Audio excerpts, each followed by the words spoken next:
মাত্র ১২০ মিটার দৈর্ঘ্যের একটি সেতু বদলে দিবে চট্টগ্রামের দুটি উপজেলার লাখ লাখ মানুষের ভাগ্য। এখানকার রাউজান উপজেলার শর্তা খালের উপর নির্মিতব্য এই সেতু পূর্ণাঙ্গ বাস্তবায়ন হলে পার্বত্য জেলা খাগড়াছড়ির সঙ্গে সরাসরি যুক্ত হবে ফটিকছড়ি ও রাউজান উপজেলার যোগাযোগ ব্যবস্থা। জানা গেছে, দীর্ঘদিন ধরে শর্তা খালের উপর একটি সেতু তৈরির দাবি জানিয়ে আসছিল রাউজান ও ফটিকছড়ি উপজেলার মানুষ। এতদিন একটি সেতুর জন্য দুই উপজেলা যোগাযোগের ক্ষেত্রে বিভক্ত হয়ে পড়েছিল। খুশির খবর হলো, স্থানীয় সরকার প্রকৌশল বিভাগ শর্তা খালের উপর অত্যাধুনিক নকশায় ১২০ মিটার দৈর্ঘ্যের সেতুটি নির্মাণ করতে যাচ্ছে। এ খবরে খুশি খালের দুই পাড়ে বসবাসকারী মানুষ।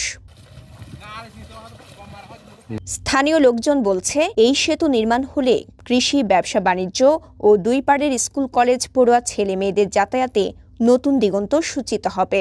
নতুন ফটিকছড়ির মানুষ আসতে যাইতে বেশি কষ্ট করে, আপনি আসতে যাইতে মহাত্মার খবরটা আসতে যাইতে বেশি কষ্ট চলে। তো ওনারা যদি সরকার যদি জিনিসটা যদি গরম তাহলে আরো যথেষ্ট যাতায়াত অনেক খুশি হইল। এখন যদি আরো যদি হাসা যদি ব্রিজ হয়ে যায় তাহলে ২০০০ টাকা আরো ৫০০ টাকা জানাতে পারি, তাহলে আর কি ব্যবসা বাণিজ্য কি আরো কাস্টমার আরো কম দিয়ে রাখি লন যাইব।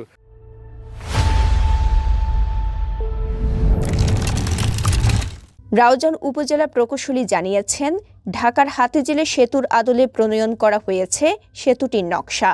এটি নির্মাণে ব্যয় ধরা হয়েছে মোট ২৩ কোটি টাকা। মেসার্স কোহিনুর এন্টারপ্রাইজ নামের একটি ঠিকাদারি প্রতিষ্ঠান সেতু নির্মাণের কাজ পেয়েছে। তাদের কার্যাদেশও দেওয়া হয়েছে। আগামী সপ্তাহের মধ্যে সেতুর কাজ শুরু করার কথা। অলরেডি আমরা ওয়ার্ক অর্ডার কার্যাদেশ প্রদান করা হয়েছে। অচিরেই কাজ শুরু হবে। ২৭ সালের ডিসেম্বর মাসে আমাদের কাজটা শেষ হবে। ১২০ মিটার ব্রিজের এগেনস্টে আমাদের প্রায় ২৩ কোটি টাকার কার্যাদেশ প্রদান করা হয়েছে। উপজেলা প্রকৌশলী আরও জানিয়েছেন, শর্তা খালের উপর সেতু নির্মাণ হলে রাউজান, ফটিকছড়ি তথা উত্তর চট্টগ্রামের সাথে পার্বত্য জেলা খাগড়াছড়ির যোগাযোগ ব্যবস্থার নতুন দিগন্ত সূচিত হবে। এখানে পর্যটনেও নতুন সম্ভাবনা তৈরি হবে। এই ব্রিজটা হওয়ার পরে আমরা বলতে পারবো যে আমরা পর্যটন এরিয়া হিসেবে একসময় পরিচিতি পাবে এবং আমাদের হাটহাজারী এবং রাউজানের সঙ্গে যোগাযোগ ব্যবস্থা শর্ট হবে। আপনারা সবাই দোয়া করেন যে তাড়াতাড়ি আমাদের যথাসময়ে আমরা ব্রিজটা শেষ করতে পারি। চট্টগ্রামের রাউজান থেকে আমির হামজার পাঠানো তথ্যচিত্রে সাফা মারওয়া, কালের কণ্ঠ।